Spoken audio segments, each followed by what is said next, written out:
Dr. Jazz.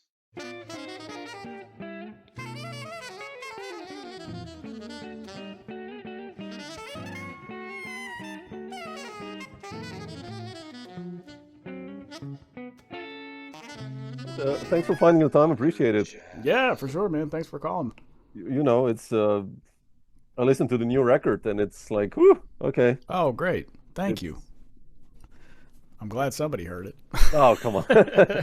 You never know these days. Yeah, but now it's beautiful. It almost starts like a ZZ Top vibe meets Steve Vai or something, which you Probably. introduced. Yeah, but but I wanted to ask you, always since Nose came out, like which is quite a long time already ago, and you have kind of your style of writing and composing music, and how do you come up with the riffs and melodies? Like Dragonfly, it starts like Mm. kind of bluesy, but there is like a slightly off Yeah. thing in the melody and stuff like that, like or Canyon Yeah. Run. Well, I mean, they're all, you were listing ZZ Top and Steve Vai, and these are all artists that have had an impact on me. So I'm generally, of course, a product of my influences. I think, like any artist would be. I try to hone in on kind of maybe what makes me me when I Mm, write and when I play. But I do like to write from a perspective, if I can, of something that's maybe not musical. An event or a person or place or thing or image or concept or an emotion maybe or something.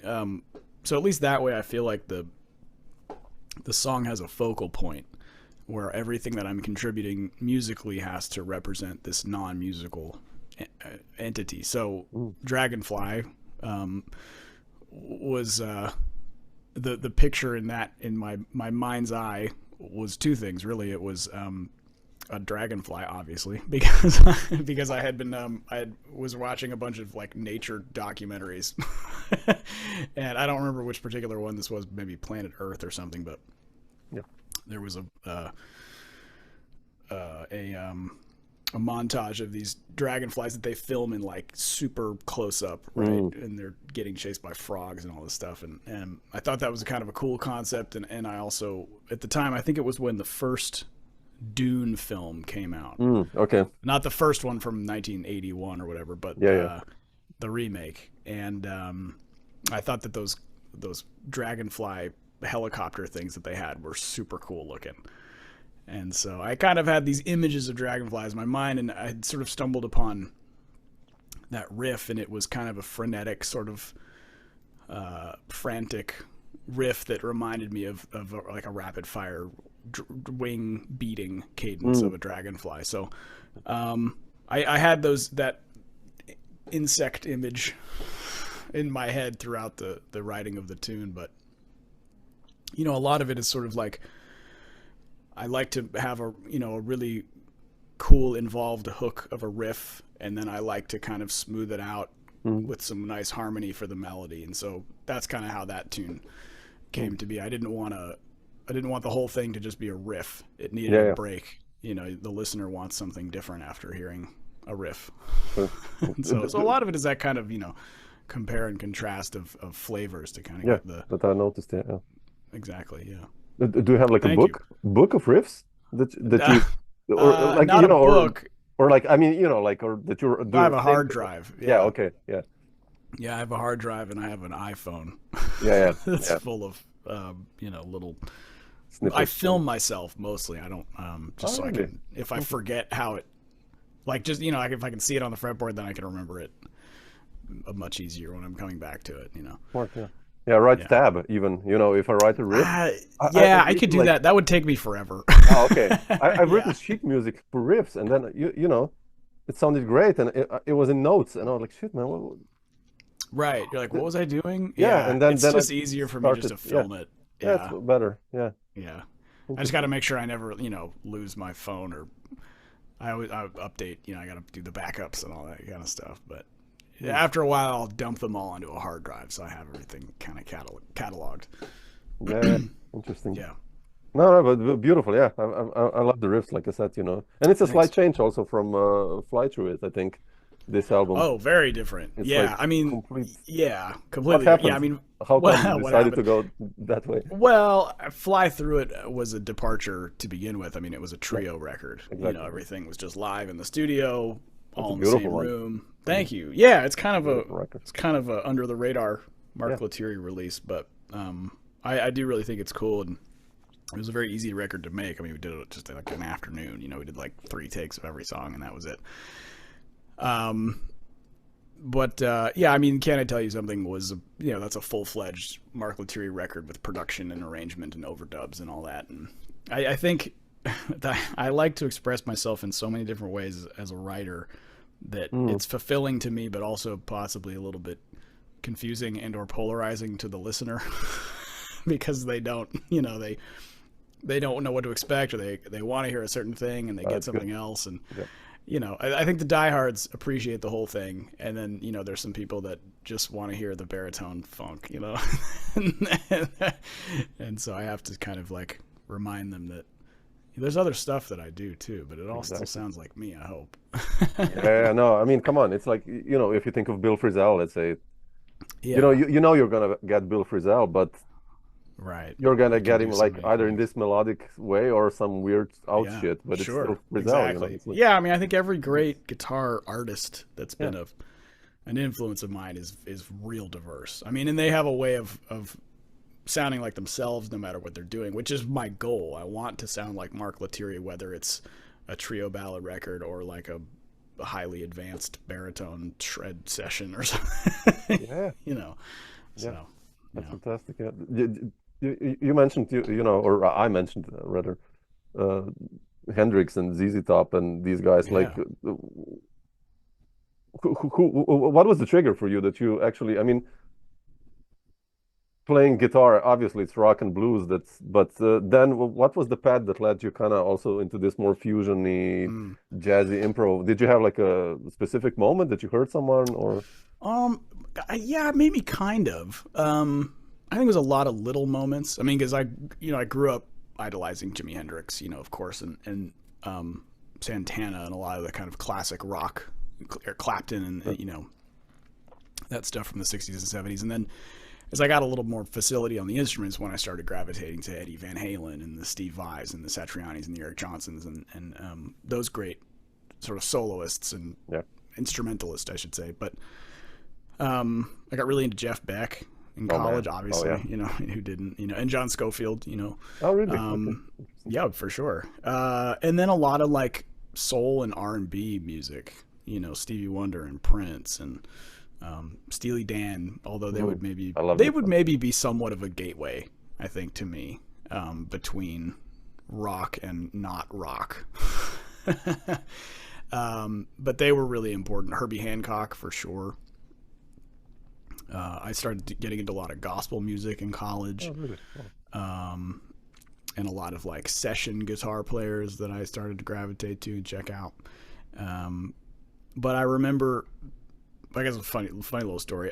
In high school, me and a friend went to go see a band of older guys from our school, and we were really into rock at the time, and we went to see this band, and they were playing like Stevie Wonder covers, and we had never really seen that. Mm, You know, we'd never seen that music played live. We'd never seen audience react to groove because we didn't really know what that was. You know, um, and so that became kind of a thing that sticks in my mind. Like, oh wow, this is another language that I want to explore and learn. mm, And so I kind of made a conscious effort to check it out. I didn't force it on myself. It got its hooks in me, and I went, ooh, that's neat. I want to be a part of that. But I don't want to lose my rock and blues and heavy metal background necessarily. But I want to incorporate all the things because it all makes me feel really good. mm. And so that I was probably 17 when that happened, and so that kind of set me off a different path, you know, because up until then, from the age of 12 when I started playing, it was really just guitar rock, Mm, you yeah. know. Yeah. Um, Interesting. so yeah, so here we are now, in my fourth decade. and I'm making my own music that is an amalgamation of everything I've checked out since I was a kid. Yeah, but yeah, that's who we are, right? I mean, but yeah, Yeah. like you said, but I hear a common thread, since Nose, like, especially in composing, it's like you have your line, Cool. and Thanks. the Man, language that means already the and world everything, to have obviously. somebody tell me that, because I never know. Yeah, but I never know if people listen to it and go like, "Who the hell is this guy?" or if they go, "That's Mark Lettieri." So yeah, or I maybe they mean, go, "Who the hell is this guy? This is great," and then they find out. exactly. It's me. Yeah, That's what we exactly. want to have happen if it's a new listener, of course. But Exactly. Yeah. yeah. No, I mean, obviously, people know you mostly from Snarky Puppy, which is a different role. Like, Mm-hmm. but you as a band leader, I mean, obviously, it's completely, Yeah. guitar I mean, oriented, and it's like right. it's him. It's like Yeah. it's the Yeah. sound. Yeah. Yeah. Well, I've been writing instrumental music since I was 14. Mm. And so it was at some point I was going to have to do something with it.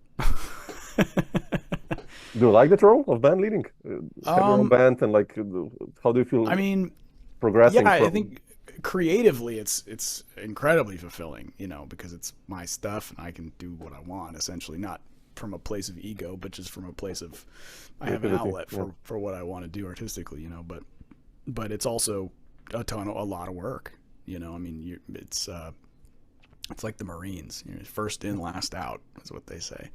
Yeah. And I'm in charge of everything. It's my name on the marquee, so to speak. So if stuff doesn't go well, it's my fault. So it's obviously a major responsibility and occupies a lot of my time and energy. And but I'm also not really feeling like I want to half-ass it either. Like, it's not a side project. I think I always get a little bit prickly when somebody refers to it as a Snarky Puppy side project. Okay. Not that you did that. You didn't do Interesting. that. I would not think because of I know that. well, Yeah. but it's said often. Interesting. Really I interesting. mean, I know people know me from Snarky Puppy. I know that it's the most Sure. famous band I play in. But every now, oh yeah, it's this one of those Snarky Puppy side projects, and I was like, no, it's not. That's correct. Yeah, I know what At you mean. all. Yeah. So it's very much not that. It's very much my thing that I dedicate a ton of my time and energy to, and I'm gonna keep doing it till it doesn't make sense to do it anymore. So Yeah. can't get rid of me just yet. No, interesting. Yeah, I know. Yeah, I would never think when I hear your music that, like, oh, that's the Snarky Well, Puppy thanks. stuff, I'm glad because it's like, yeah, I mean, it's all good. yeah, it's a all different line. It's like saying, John Harrington. Oh yeah, that's the guy who played with Steely Dan or still does, or like something like that, or Yeah, but he's very much John Harrington with his exactly, own thing and for his own instance, or music, and yeah, sure. all these guys. Well, I guess what it is, it's like I don't have a problem being recognized as the guy from that band. Sure, it helps. Yeah, it helps.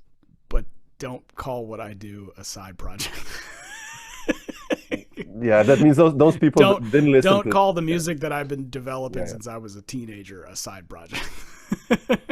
So, exactly. Anyway, I'll get off my stump now. No. When did you start leading bands, by the way? When was Since that? I was a kid. Oh, really? I've had some kind of band.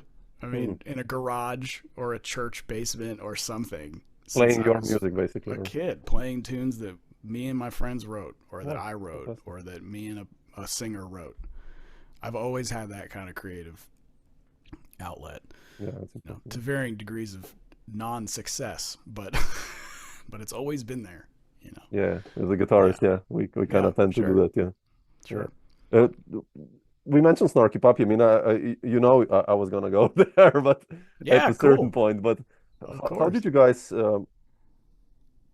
What's your story with them, actually, with that band, and especially your approach of playing guitar in that band? Like you mentioned Stevie Wonder. Obviously, it's like a different role you have. Like, how did you approach it and getting together with everyone? And well, let's see. I'll answer the how did we get together question first. The band had already existed. They started when they were in college at the University of North Texas here in DFW. I guess it was like 2004 or something. And I was not at the university with them. I was at a different university, but also in the same radius, Region, you know, within 45 minutes of each other. And when I graduated with a degree in marketing, I was not really working in marketing. Yeah, well, I got into the music scene locally pretty quick because that's what I wanted. At that point in my life, I was like, all right, I need to try to make this my job because that's really what I want to do. And so I was running around gigging with a million people all the time, and just ran into the guys through the music scene. I met Michael first through another mutual friend, and I would just go see the band because I was a fan. You know, they were the band. I mean, that everyone went to see, and all the musicians probably secretly wanted to be in. You know, and they were just doing great things, you know, locally, and like I said, I was a fan, so. I was kind of playing with the guys separately in sessions and wedding bands and artist gigs and what have you. And Michael League, the bass player, called me for a couple gigs one weekend because the other two guitar players weren't available. And so that was it. And, you know, I treated it like, you know, if I come in here and do a great job, maybe they'll call me back. Because I was like, man, this would be really fun to play in this band. And so that's what happened. So that was probably 2009 when I first did those run of shows, and then they started getting incorporated more into the touring and the recording, and I was still doing a lot of others. I mean, I had a band of my own, you know, rock band with a singer and things, and that wasn't going anywhere, you know. But and I was still doing a lot of freelance work with R&B artists and gospel artists. So I was bouncing all over the place, but still developing, you know, my time with Snarky, and it just kind of worked itself in that way that I offered a sound in the guitar section that they needed, you know, or didn't have, I should say, maybe manifested the same way that I do it necessarily. So now there's three of us, myself, Bob Lanzetti, and Chris McQueen, who are two of my dearest friends and two of my favorite guitar players around, you know. And it's great to play with them because they're so good and they're so flexible, and we're so just open to creating a sound together because how do you do that? It's really very carefully, but also it's also not that hard because we don't sound alike. You know, I mean, we share influences, but we manifested them in totally different ways. You know, I think we all have the same kind of maybe core influences of, you know, rock and jazz and R&B and experimental music or what have you, but it sounds different no matter, like, depending on who's playing it, right? So we get in there and you know, when it's time for a session, Snarky Puppy, we have our demos that everyone listens to and learns, and everybody tries to learn all the parts of the demo. Nobody ever learns the whole thing, but we're supposed to. Sure. And then the three of us get together and go, well, it would be cool, you know, your sound would totally fit that part, my sound maybe fit interesting part. Okay. You know, or if I have nothing to do, then I won't do anything at this point. You know, it's very, very communal in that regard. And, you know, depending on who's writing the tune, sometimes they might have a particular guitar player, like, this is definitely a Bob Lanzetti part, you know, so we go, cool, that's Bob, why don't you tackle that, you know, and I'll take this part or something. And so it's pretty democratic moving stuff like that. Yeah, and it you know, I don't think it would work with, it just happens to work, you know. It's a very specific team play. So I'm very grateful for it. Yeah, it's, you know, as guitar players, we tend to, I mean, I try not to always avoid it, the ego thing. Yeah, sure. I think you definitely did that, you know, in Snarky Puppy. Like, I don't get it's idea of the band, right? I mean, that's especially guitar point of view. And well, it's the guitar, but it's every instrument because everyone's so good. Yeah. You know, and even if there were players that weren't up as the standard of the other players, I think everyone understands that if each role is respected and treated fairly, that the band's going to sound the best and the music's going to sound the best. And everyone has their moments where they step out and shine in their solos and things, and maybe a certain player will kind of command a groove and take it into a certain thing. And that's just part of the language of playing on stage together. But it really starts with everyone just respecting the heck out of everybody else that's there, you know, because we've all worked so hard Of to course, make that happen. I mean, Of it's course. not, well, you know, people think that Michael just like went on Facebook and found the 19 coolest musicians he could find and then just sent them all messages. Like, no, we were all there. From everyone in that band has done 1,000 gigs and has probably slept on a floor and ridden in a broken van and made no money. Like, we've all done the grind. And so you can't replace that. Yeah. Oh man. You cannot. And so since we've all come from that, that's ingrained in how we play with each other and respect each other too. You know? Nicely put. Yeah. Yeah. How did you guys hook up with David Crosby? I love that connection, and Okay, I'm such a huge fan of. Oh my gosh, what a guy! Yeah, but what a legend of an artist, you know. Songwriter, such a having him kind of oversee us, so to speak, for a little while was really, really cool. He was so gracious and giving with his gifts and sharing his guitar tunings with us. You know, who does that, right? He does that. But let's see. There was some connection between him and Michael on Twitter. Strangely. Oh, wow. Okay. I think it may have. Yeah, I don't know if it was like right after the first Family Dinner album came out or somewhere around there. But I think Michael just almost called his bluff, kind of thing, and tweeted back like, "Well, hey man, you should come sing with us sometime." And then Crosby, I think, either tweeted back or just straight up emailed our management or something and was like, "Hey, so when are we doing this?" Because he had been a big fan. Really? Oh wow. Yeah. So the power of social media, sometimes it can be used. Sometimes it's yeah. Exactly. So interesting. I think that's how it happened. You might have to fact check that one, but interesting. Are you guys otherwise preparing something new with Snarky, like, or coming to Europe? Or yeah, well, I don't know. It depends on when this is going to air. I don't know if I. This is aired like in December, I think. So December. Okay, I think by that point it'll be public. But I think we're doing another recording with the Metropole Orchestra. Oh wow, beautiful, man. Yeah, which I think is happening in like mid-January. Oh, and then you're going to promote it in Europe as well, or? Probably, yeah. I don't know what our tour dates are for next year. I'll check. Yeah, I don't know if anything's announced. I'm pretty wrapped up in Mark Lettieri group for next year, but I'm sure Snarky will go somewhere. We can't not. Yeah, of course. Nicely put. Every time the powers are like, next year is going to be kind of light. We always end up doing more stuff than we anticipate, so we'll see. But where are you? I'm Slovenia in Europe. Oh, cool. Okay, I've never been there. No, the last time Snarky played here in 2019, it was only Bob on guitar. So yeah, I don't think I was. I think I had just gotten off the tour, actually. I think. Okay. Oh yeah, that was a nice gig, though. I mean, you know. Oh, I'm sure. Yeah. Beautiful. Yeah. Are you going to bring your band to Europe, or I mean, have you already toured Europe under your own name? Numerous times, 6 or 7 times. Yeah, really? We go. I've been going since 2016, actually. Already? Oh man. Okay. Yeah, we just we played. I just did a couple festival runs this summer. Oh yeah, a student of mine saw you in Italy with Matteo.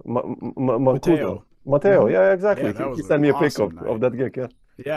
Yeah. Europe has been great for me, man. I've always loved playing there. So we'll be next year, March, April. I've got like about a month run.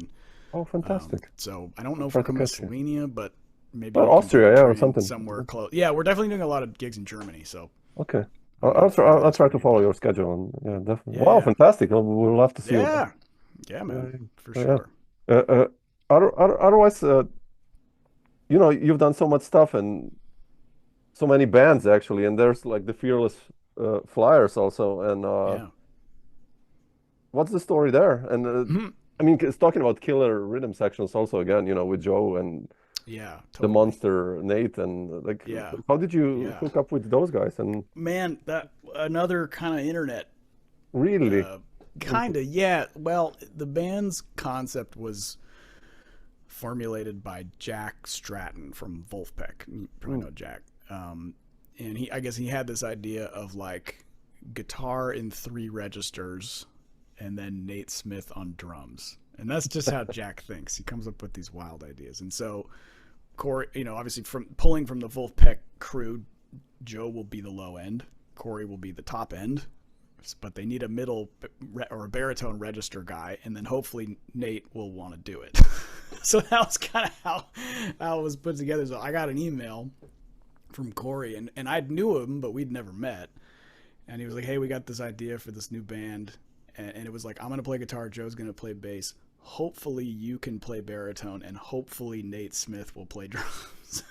And I was just kind of like, wait a minute, so is this thing even happening? Like, what are we doing? You know, who's writing these tunes? What's the concept, right? So I was a little skeptical at first, but they found, like, they knew of me through music and through, well, obviously, but through Snarky and the internet and, you know, whatever. But they had seen me do these baritone funk videos on social media, and they were like, well, that guy's obviously the baritone guy. You need to call him. And so Corey and I discussed it a little bit, and then I finally was like, okay, this is gonna be great, you know. And then sure enough, Nate also agreed to do it, and so that's how we started. And we met in a studio in LA, came up with all the little jams like that afternoon, pretty much, and then just filmed them all, recorded them, and that's kind of been our process. This last record, what we did at the Blue Note, was a little bit more thought out. I mean, the songs are not rocket science, but they're a little bit more involved harmonically than kind of what we did in the past. And so we kind of had to work some of those out a little ahead of time. But man, what a fun band. Yeah. Like, it's very different. It's very unique. I mean, it's all about the groove and the pocket and, you know, I forget, I think Corey says no 16th note left behind or something like that. That should be on a t-shirt, man, or something. Man, like, it's like, that gig is a workout. Yeah, I mean, because I'm playing rapid fire baritone groove for 90 minutes. And, you know, it usually takes me a song or two to get into it before I convince myself that my wrist isn't going to fall off. Yeah, you know? that's shit. Yeah, that's so heavy, man. Yeah. It's a lot. But yeah, fun group, man. Really fun group. Yeah, I love it. I mean, I'm such a fan of Nate, you know, since he played with Dave Holland and of course his stuff as a band leader. Has he been on your show before? No, not yet, not yet. Oh, you should get him. Yeah, I don't have his email. If you have his email, send it to me. Cool. Nate, you're next. Nate, you're next. Yeah. But where does this love for the baritone come from with you? And how did you start playing the baritone, actually? It's quite rare still, I think, except... Yeah, I guess so. Well, let's see. The first time I'd ever played one was in a studio. I was in the studio with one of those failed rock bands I had in my 20s, and the engineer was like, hey, you want to try this baritone guitar? You can just like play really simple, you know, long whole notes or something, like doubling the bass line or something. And I was like, okay, cool. So that was the first time I'd ever played one. And then Michael had gotten a couple and started writing some tunes for Snarky Puppy with them. Okay. And so I thought, well, this is kind of neat, like cool sound. All right, I don't know if I'm like totally into it, but like cool. So I bought one just to have as like a studio tool. It just seemed like, I don't know, I can have one of these, you know. But then let's see, this was maybe 2015 or 16 or something. I wrote a song for Snarky Puppy called Hefe, which is a bonus track on the album Culture Vulture, and decided to write the whole thing on the baritone guitar just to be unique. And ended up being real funky. And I was like, oh, wait a minute. So now I'm doing baritone, but it's like funk music, baritone. This is different. And so I've just started instinctively exploring that and then began putting it on the internet. And I think that's when people's sort of heads started to spin, because they were like, what is this long guitar that's like sort of a bass but not really, but he's playing these like George Clinton grooves, like what's going on, right? And I was like, I don't know. I'm just trying some shit. But it turned out that, you know, I was trying some fairly meaningful artistic expression, I guess, because then I started turning these demos into songs and making albums with it, and now it's kind of it's one half of my brain, I suppose, for a lot of people, you know. It's funny to bring it up, because somebody commented on a YouTube video that I just put up like a little while ago of just a basic one chord groove on a bass 6 guitar, like super simple, and some guy goes, man, I wish you just put more of this stuff on your records. And I'm thinking like, hey man, that's awesome, but then if I did, then other people would just be like, hey man, how come you never put anything with chord changes or melodies on your records? So I'm just like, I don't know what to do. I think I'm you just need a gonna make. new group, Mark. I don't know. Yeah, Another I just- group, man. I need to clone myself. There needs to Yeah, be baritone funk Mark Lettieri and then everything else Mark Lettieri, and then exactly. y'all can figure out which one you want to. So Yeah, I am complaining. I made the problem for myself, I guess. I'm just glad people give a shit. yeah, So, absolutely. How but does that's it it, change your man. perception of playing the baritone actually, or how does it influence your approach Well, to I the mean, neck or yeah, chords? I don't like soloing on them. Yeah, I mean, I can, and it's cool, but I feel somewhat limited in my expression, but sometimes in a bad way, but sometimes in a good way. Because it makes me think more rhythmic, more economical. Obviously there are players out there that can totally shred on a baritone. I mean, we talked about Matteo Mancuso. He just lightning all over the thing. I can't do that, right? So I treat it really as like a rhythm and groove tool. And so the music is written in a way that allows the power of the baritone to mm, happen. Like I don't want you to hear a baritone song and not know that it's a baritone. Like I don't want it to just sound like a detuned guitar, right? Like it's got to have a specific groove and yeah, tone and energy. Otherwise, then I would just, detune a guitar or something. absolutely. Yeah, And that's just kind of what works for me. But like I like writing the tunes in a way to where we play them live and it gets to a specific point and the band links up on a riff, on a groove, and the pocket is just super huge and everyone in the audience is just the face is like yeah. that's what I want to see. So that's what's in my mind when I pick up the baritone. It's like Mm. how can I get people to do that? No, it's a cool instrument. I mean, I The love it. funk face or whatever they call it. Yeah, I mean, like Slipknot guys have played baritones, right? Like Well, that's Jim the Root thing and is those guys, and all the metal guys were like, we've been using these yeah, things for years, but yeah, we've never heard anybody do that with it. exactly. You know, Yeah, exactly. It's true. which is great because for me it was like, whoa, you guys use baritones and metal, cool. Like, show me how to do that, and I'll show you how to do what I do. I'm still Yeah. trying to get. I got to get the guys. I want to do a record with Periphery or something like that. Oh Play man. just like, so let me Woo. play baritone on one song. I don't know. We'll see. Yeah. Or like what was that band? Shit, not Aristocrats. Or Animals as leaders would be Leslie. fun Oh, too. oh Yeah, that'd man, be that great. it, So it'll just give me happen. like You'll see. 8 bars. It'll happen. Yeah, we'll Yeah. see. No, what was the other band? Architects. And they play on I think it's on Telecasters, right? Their stuff. Okay, could be. I'm not hip, man. I don't know. It's like really strange tunings also, and it's Okay, like this like sweet. new metal, not new metal. I don't know what it is even. Yeah, kind of a It's new progressive kind new of thing. something. It's like Yeah, and it's cool. Telecasters. It's like damn, well, All right, you can do check it, that yeah, out. All right, on anything, yeah, sweet. yeah. Uh, how did you end up cooperating with Jeff Lorber also? I mean, sorry, I'm Oh asking all yeah. this, throwing No, all these bones, but I love it, man. These are great questions. I mean, I just did a session for Jeff last night. How the really, heck did I meet Jeff? I think I met him through Gary Novak. You oh, know Gary Novak? Super. I mean, Alan Yeah. Holdsworth Chicory, yeah. I Okay, mean, cool. I know. I'm like, do you know Gary Novak? I was like, of course you do. Yeah, I love Gary. That dude's so badass, did you man. guys play together or? Yeah, Gary and I have played a couple times together with our friend Bob Reynolds. We have a Oh, little the sax player, tenor really? player. Yeah, we have a little quartet. Bob, uh, Gary, and Travis Carlton, bass Oh, player, Travis, I don't know. and Okay, myself. Oh man, Travis, Larry Carlton's son. really? Oh, okay, I have to Super check him out. badass. Okay, Travis is I badass. have to check him out.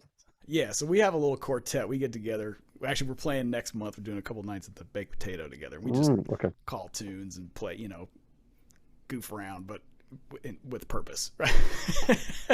So it's great. So anyway, Gary works with Jeff all the time, and I think that's how my name kind of got plugged in there. And yeah, Jeff's been great, man. We've been doing a lot. I've never been in a studio with Jeff, but he emails me all sorts of stuff to work on for his music, and then also artists that he's producing. So it's great stuff. I love playing on it. Yeah, he's such a great player. I mean, Yeah, it's yeah, and the legend, musicians, legend. Yeah, then you hear he's the one end of track. the. It's like Jimmy Haslip on bass and all these I guys, and it's know. like, Yeah, yeah. His yeah, records always sound really nice. yeah, yeah. But you never played live with that band, no? Uh, not with Jeff. No, Not with Jeff. Yeah, no. interesting. Just session stuff. Yeah, well, I love it. It's quite cool. He just Yeah. put out a record like last week, I think. Really, I have to Mhm. find it. Yeah, Okay. Yeah, I've been following his music, but it's so much music out there. It's just like, I know. Yeah, you know, and I have a kid as well, and then I kind of do these Okay. interviews and like practice Yeah. and write music and also anyway. Yeah. Uh, otherwise, Marco, what's on the schedule for you for the upcoming months, weeks? Well,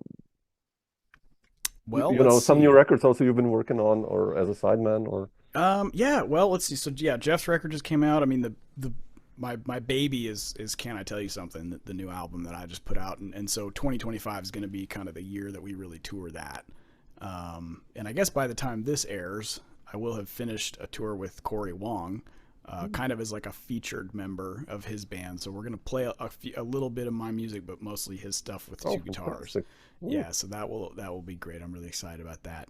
The Flyers are going to do another record in January 25. Snarky's doing the Metropole thing in January 25, and then Lettieri Group, we're going to be playing the new music, doing a bunch in Europe. I think we're going to Japan for the first time with that project, and possibly Australia. So all good things. And then I'm probably going to tour in the States a little bit too, you know, little weekends here and there.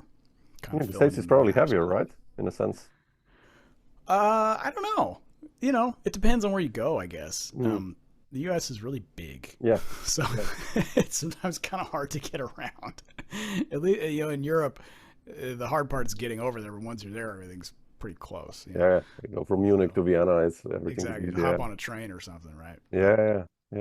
But there's a lot of places in the world that I really want to play, but I also have to, you know, be home. So you're in Dallas, right, or in San Francisco? Fort Worth, yeah. Yeah, okay, Texas, which is like 30 minutes west of Dallas. It's the cooler part of the metro. But no, I'm just kidding. Mavericks, come on. Yeah, exactly. Yeah. I'm not a Dallas Cowboys fan though. I'm a San Francisco 49ers fan. Okay. You know, but I'm an NBA guy because of Doncic. Okay, You know. all right. I do root for the Mavs. I don't have an allegiance to basketball teams because it's not really a sport that I'm that into. But it's fun to watch them be good. Yeah, it's amazing now in Slovenia. It's like a whole, you know, since of course. Yeah, of course. Crazy, but yeah. Man, thanks for sharing some of these thoughts, Mark. It's like beautiful, sure, man. Yeah, thanks talk about it, and I hope to meet you in Europe next time you're around. Drop me a line. Yeah, I will be, man. Yeah, I usually post everything on marklettieri.com. Okay. The tour tab of that website is the grail, the holy grail for the tour dates. So. And the new album is available on Bandcamp, obviously, and everywhere. It's available everywhere. It's on Bandcamp. By the time this is out, there will be vinyl. Oh, really? Okay. So yeah, and I have good old-fashioned CDs. It's very easy to find. Good for the people, you know. For the people. For the people. And it has a tiger on the cover, if you're wondering. Yeah, I know. I conveniently had one right here. But who made the cover, by the way? Did you make this fantastic artist named Anna Lang. She's in Sardinia. Wow. Really? And her main gig is doing like cartoons for like children's books and stuff. And she's just great. I can't wait to do more with her. We need more albums, more covers. Yes, more characters, more tiger versions of exactly. Me, of course. Yeah. Cool, man. Thanks again for finding the time. Really appreciate it. Yeah, great talking to you too, man. Yeah, and hope to meet in Europe for a glass of beer or a nice wine or something. Awesome. Pilsners. Is that what you guys drink in Slovenia? We're more like IPAs here and stuff like that. Really? Yeah, it's like man, I'm off the microbrewers. IPA train, man. I like them, but it's like drinking a juice, like potpourri or something. Yeah, it's a wine region though. I live like in a wine region, like on the top of a hill in the vineyard. Okay. Well, it will be for a glass of wine. How about that? Yes, exactly. Cool, man. All right, brother. Nice. Thanks so much. Stay in touch. Okay.